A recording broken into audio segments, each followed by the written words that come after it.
بسم اللہ الرحمن الرحیم اعوذ باللہ من الشیطان الرجیم بسم اللہ الرحمن الرحیم۔ السلام علیکم۔ آج آپ کا میزبان ڈاکٹر کاشف بشیر تفہیم القرآن سیریز کی قسط نمبر 121 کے ساتھ آپ کے سامنے حاضر خدمت ہے، جس میں ہم انشاءاللہ سورہ الاعراف کا آغاز کریں گے، اور اس دعا کے ساتھ کہ اللہ تعالیٰ اپنی رحمت فرمائے اور اس ملک پہ، ہمارے ملک پاکستان پہ اپنا رحم فرمائے، جس آزمائش سے ہم لوگ اس دفعہ گزر رہے ہیں، اور جو لوگ براہ راست اس سے افیکٹ ہوئے ہیں، اللہ تعالیٰ ان پہ اپنی رحمت فرمائے، ان کے لیے آسانیاں پیدا فرمائے، اور ہم تمام لوگوں کو ان کی مدد کرنے میں بڑھ چڑھ کر حصہ لینے کی توفیق عطا فرمائے۔ بسم اللہ الرحمن الرحیم۔ سب سے پہلے آج ہم سورہ الاعراف کا تعارف بمطابق تفہیم القرآن کے آپ کے سامنے پیش کریں گے۔ بسم اللہ الرحمن الرحیم۔ اس سورہ کا نام اعراف اس لیے رکھا گیا ہے کہ اس کی آیات نمبر 46 سے 47 تک میں اعراف اور اصحاب کا ذکر آیا ہے۔ گویا اسے سورہ اعراف کہنے کا مطلب یہ ہے کہ وہ سورہ جس میں اعراف کا ذکر ہے۔ اس کے مضامین پر غور کرنے سے بیان طور پر محسوس ہوتا ہے کہ اس کا زمانہ نزول تقریباً وہی ہے جو سورہ انعام کا ہے۔ یہ بات تو یقین کے ساتھ نہیں کہی جا سکتی کہ یہ پہلے نازل ہوئی ہے یا وہ، مگر انداز تقریر سے صاف ظاہر ہو رہا ہے کہ یہ اسی دور سے متعلق ہے۔ لہذا اس کے تاریخی پس منظر کو سمجھنے کے لیے اس دباچے پر ایک نگاہ ڈال لینا کافی ہوگا جو ہم نے سورہ انعام پر لکھا ہے۔ اس سورہ کی تقریر کا مرکزی مضمون دعوت رسالت ہے۔ ساری گفتگو کا مدعا یہ ہے کہ مخاطبوں کو خدا کے فرستادہ پیغمبر کی پیروی اختیار کرنے پر آمادہ کیا جائے، لیکن اس دعوت میں انذار یعنی کہ تنبیہ اور ڈراوے کا رنگ زیادہ نمایاں پایا جاتا ہے، کیونکہ جو لوگ مخاطب ہیں یعنی اہل مکہ، انہیں سمجھاتے سمجھاتے ایک طویل زمانہ گزر چکا ہے، اور ان کی گراں گوشی، ہٹ دھرمی اور مخالفانہ ضد اس حد کو پہنچ چکی ہے کہ عنقریب پیغمبر کو ان سے مخاطبہ بند کر کے دوسروں کی طرف رجوع کرنے کا حکم ملنے والا ہے۔ اس لیے تفہیمی انداز میں قبول رسالت کی دعوت دینے کے ساتھ ان کو یہ بھی بتایا جا رہا ہے کہ جو روش تم نے اپنے پیغمبر کے مقابلے میں اختیار کر رکھی ہے، ایسی ہی روش تم سے پہلے کی قومیں اپنے پیغمبروں کے مقابلے میں اختیار کر کے بہت برا انجام دیکھ چکی ہیں۔ پھر چونکہ ان پر حجت تمام ہونے کے قریب آ گئی ہے، اس لیے تقریر کے آخری حصے میں دعوت کا رخ ان سے ہٹ کر اہل کتاب کی طرف پھر گیا ہے، اور ایک جگہ تمام دنیا کے لوگوں سے عام خطاب بھی کیا گیا ہے، جو اس بات کی علامت ہے کہ اب ہجرت قریب ہے، اور وہ دور جس میں نبی صلی اللہ علیہ وآلہ وسلم کا خطاب تمام تر اپنے قریب کے لوگوں سے ہوا کرتا ہے، خاتمے پر آ لگا ہے۔ دوران تقریر میں چونکہ خطاب کا رخ یہود کی طرف بھی پھر گیا ہے، اس لیے ساتھ ساتھ دعوت رسالت کے اس پہلو کو بھی واضح کر دیا گیا ہے کہ پیغمبر پہ ایمان لانے کے بعد اس کے ساتھ منافقانہ روش اختیار کرنے اور سماع و طاعت کا عہد استوار کرنے کے بعد اسے توڑ دینے اور حق و باطل کی تمیز سے واقف ہو جانے کے بعد باطل پرستی میں مستغرق رہنے کا انجام کیا ہے۔ سورہ کے آخر میں نبی صلی اللہ علیہ وآلہ وسلم اور آپ کے صحابہ کو حکمت تبلیغ کے متعلق چند اہم ہدایات دی گئی ہیں، اور خصوصیت کے ساتھ انہیں نصیحت کی گئی ہے کہ مخالفین کی اشتعال انگیزیوں اور چیرہ دستیوں کے مقابلے میں صبر و ضبط سے کام لیں، اور جذبات کے ہیجان میں مبتلا ہو کر کوئی ایسا اقدام نہ کریں جو اصل مقصد کو نقصان پہنچانے والا ہو۔ بسم اللہ الرحمن الرحیم۔ سورہ الاعراف ایک مکی صورت ہے، اور اس میں 206 آیات ہیں اور 24 رکوع ہیں۔ بسم اللہ الرحمن الرحیم۔ الف لام میم صاد، کتاب انزل الیک فلا یکن فی صدرک حرج منہ لتنذر بہ وذکری للمؤمنین۔ ترجمہ: الف لام میم صاد، یہ کتاب ہے جو تمہاری طرف نازل کی گئی ہے، پس اے محمد صلی اللہ علیہ وآلہ وسلم تمہارے دل میں اس سے کوئی جھجک نہ ہو۔ اس کے اتارنے کی غرض یہ ہے کہ تم اس کے ذریعے سے منکرین کو ڈراؤ اور ایمان لانے والے لوگوں کو یاد دہانی ہو۔ اس آیت میں کتاب سے مراد یہی سورہ اعراف ہے۔ مزید تفسیر میں آیا کہ بغیر کسی جھجک اور خوف کے اسے لوگوں تک پہنچا دو، اور اس بات کی کچھ پرواہ نہ کرو کہ مخالفین اس کا کیسا استقبال کریں گے۔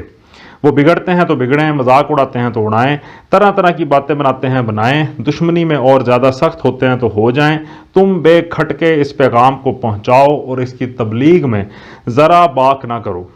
جس مفہوم کے لیے ہم نے لفظ جھجک استعمال کیا ہے، اصل عبارت میں اس کے لیے لفظ حرجن استعمال ہوا ہے۔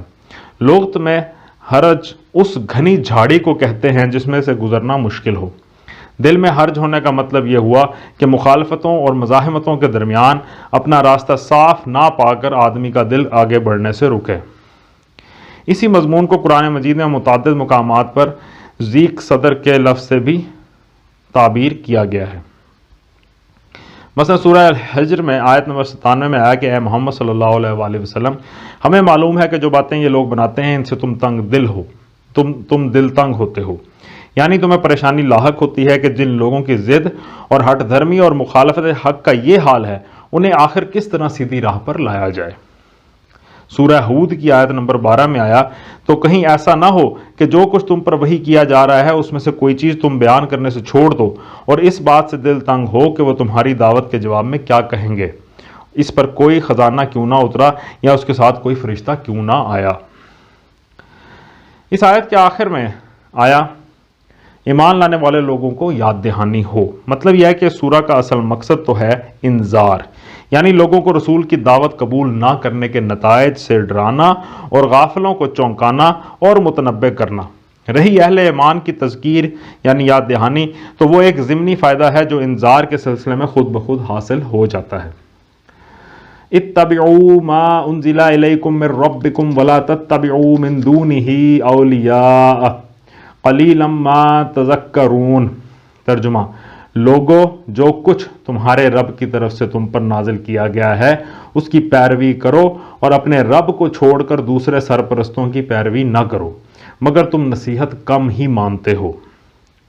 تفسیر میں آیا یہ اس سورہ کا مرکزی مضمون ہے۔ اصل دعوت جو اس خطبہ میں دی گئی ہے وہ یہی ہے کہ انسان کو دنیا میں زندگی بسر کرنے کے لیے جس ہدایت اور رہنمائی کی ضرورت ہے، اپنی اور کائنات کی حقیقت اور اپنے وجود کی غرض و غایت سمجھنے کے لیے جو علم اسے درکار ہے اور اپنے اخلاق، تہذیب، معاشرت اور تمدن کو صحیح بنیادوں پر قائم کرنے کے لیے جن اصولوں کا وہ محتاج ہے، ان سب کے لیے اسے صرف اللہ رب العالمین کو اپنا رہنما تسلیم کرنا چاہیے اور صرف اسی ہدایت کی پیروی اختیار کرنی چاہیے جو اللہ نے اپنے رسولوں کے ذریعے سے بھیجی ہے۔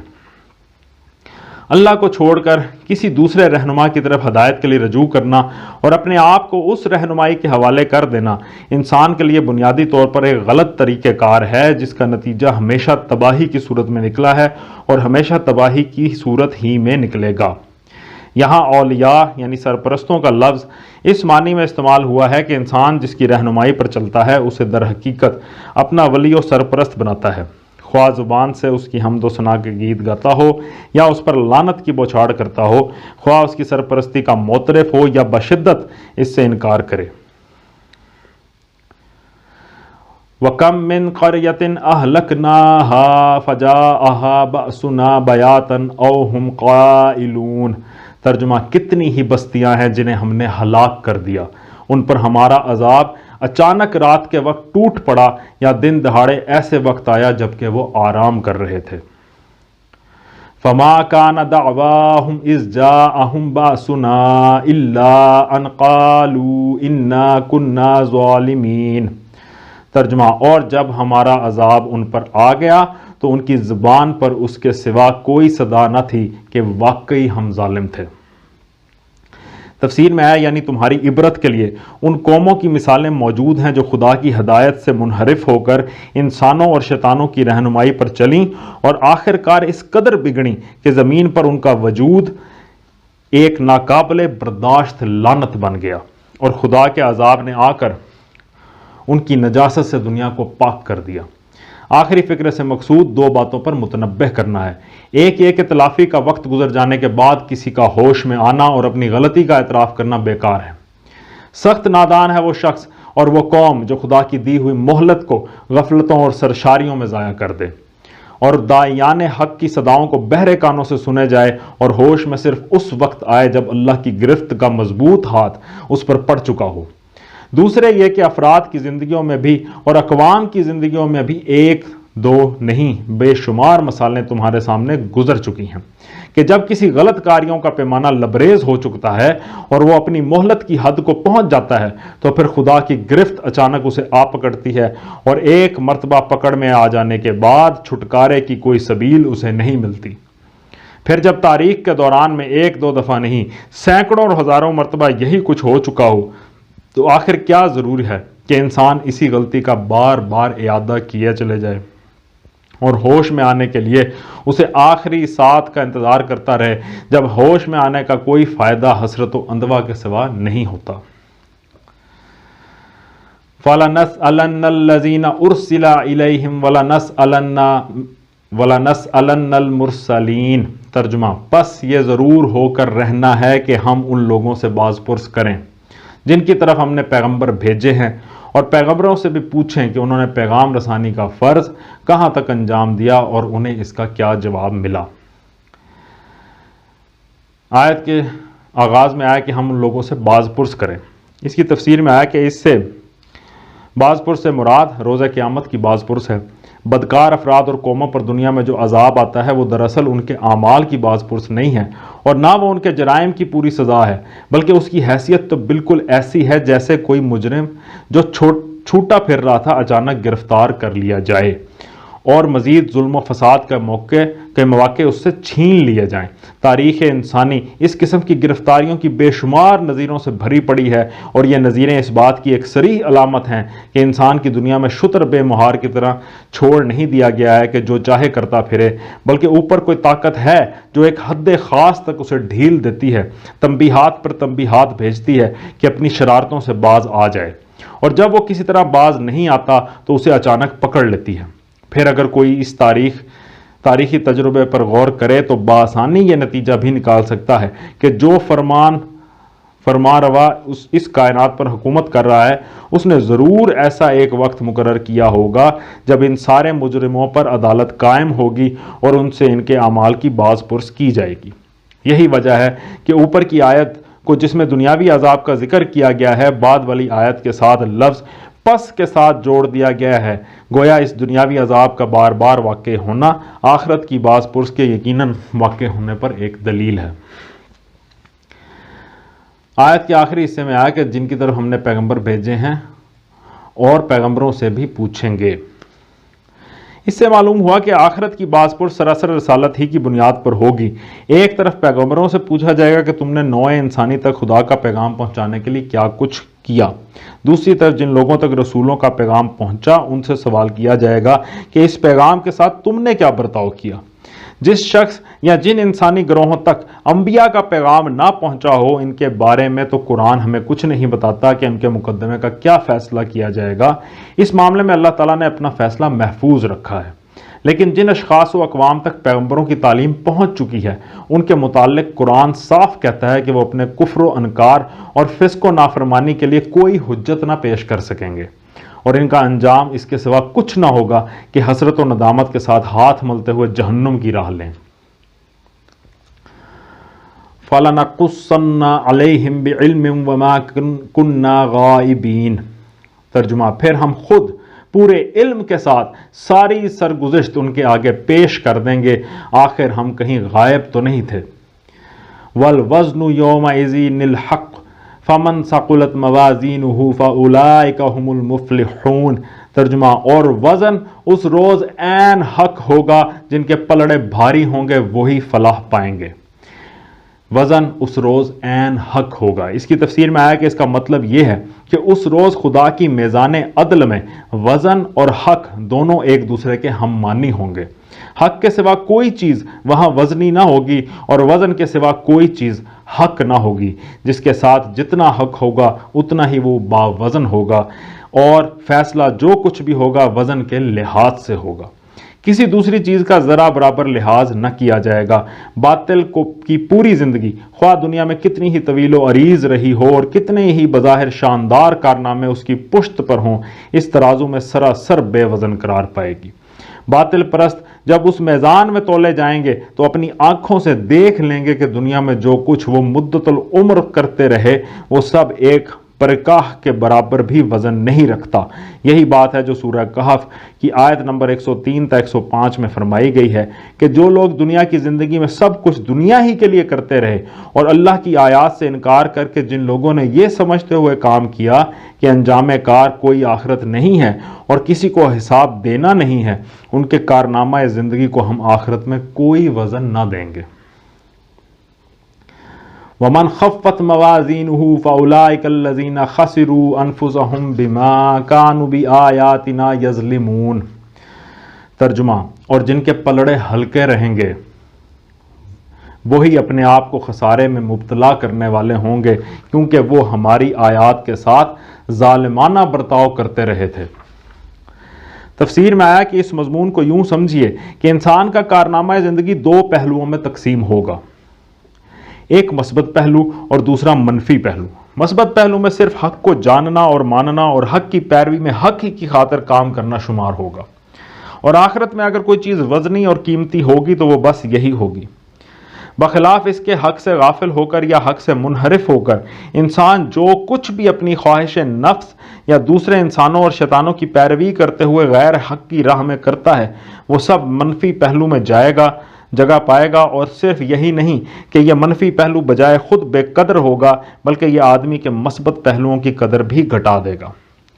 پس آخرت میں انسان کی فلاح و کامرانی کا تمام تر انحصار اس پر ہے کہ اس کا کارنامہ زندگی کا مثبت پہلو اس کے منفی پہلو پر غالب ہو اور نقصانات میں بہت کچھ دے دلا کر بھی اس کے حساب میں کچھ نہ کچھ بچا رہ جائے۔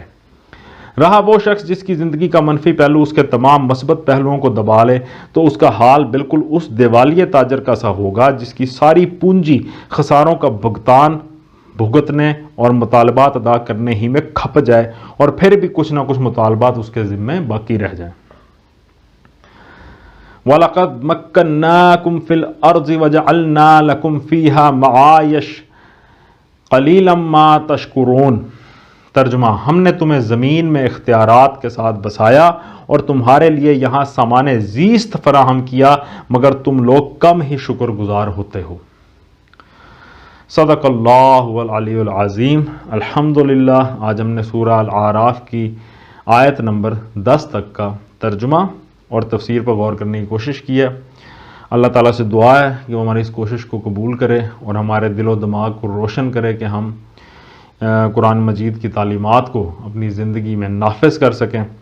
اس دعا کے ساتھ آپ سے اجازت چاہیں گے۔ اپنا بہت خیال رکھیں اور آپ لوگوں کا بہت بہت شکریہ۔ اللہ حافظ۔